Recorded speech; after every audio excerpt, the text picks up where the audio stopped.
लग्नाच्या पंक्तीत गेले की थंडगार मस्त असा मठ्ठा प्यायची मजाच खरं वेगळीच आहे बरं का. मनाला थंडावा देणारा हा मठ्ठा कसा करायचा ते आज आपण पाहतोय.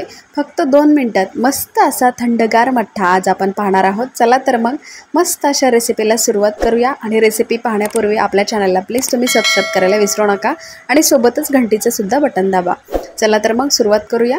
तर इथे मी एक वाडगं किंवा एक बाउल घेतला आहे आणि त्यामध्ये 2 पळी असं दही घेतलं आहे. तर तुम्ही दही, मैत्रिणींनो, मठ्ठा बनवण्यासाठी आपण दही हे गाईचं किंवा म्हशीचं कोणतंही वापरू शकता. आता ब्लेंडरनी किंवा रवीनी आपल्याला अशा प्रकारे घुसळायचे. तर हे बघा, अशा प्रकारे आपल्याला फेटून झाल्यानंतर लगेच यामध्ये पाणी टाकायचे. आता तुम्ही मठ्ठा कितपत करताय त्यानुसार थोडंसं पाणी ॲड करा. तर इथे मी मठ्ठा अंदाजे 2 ते 3 ग्लास करते. आता यासाठी आपल्याला मठ्ठाचा मसाला बनवायचा आहे.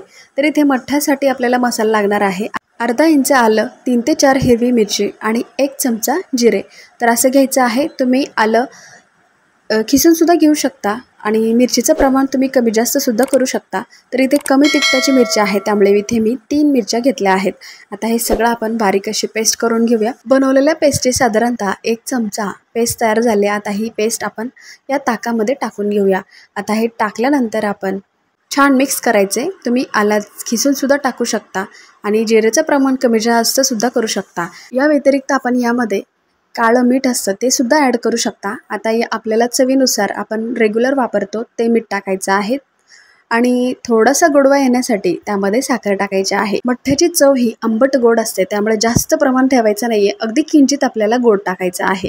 तर इथे बघा, सर्वात शेवटी टाकायचे आहे कोथिंबीर. आता कोथिंबीर एकदम बारीक अशी फ्रेश कट करून टाकायचे आणि सगळं एकदा हे परत मिक्स करून घ्यायचे. तर मस्त असा थंडगार मठ्ठा आपण कोणत्याही वेळेला जेवल्यानंतर मस्त पचनक्रिया होण्यासाठी पिऊ शकतो. तर आपला हा थंडगार मठ्ठा तुम्हाला कसा वाटला मला कमेंट करून नक्की कळवा. आवडल्यानंतर चॅनलला प्लीज आपल्या सबस्क्राईब करायला विसरू नका.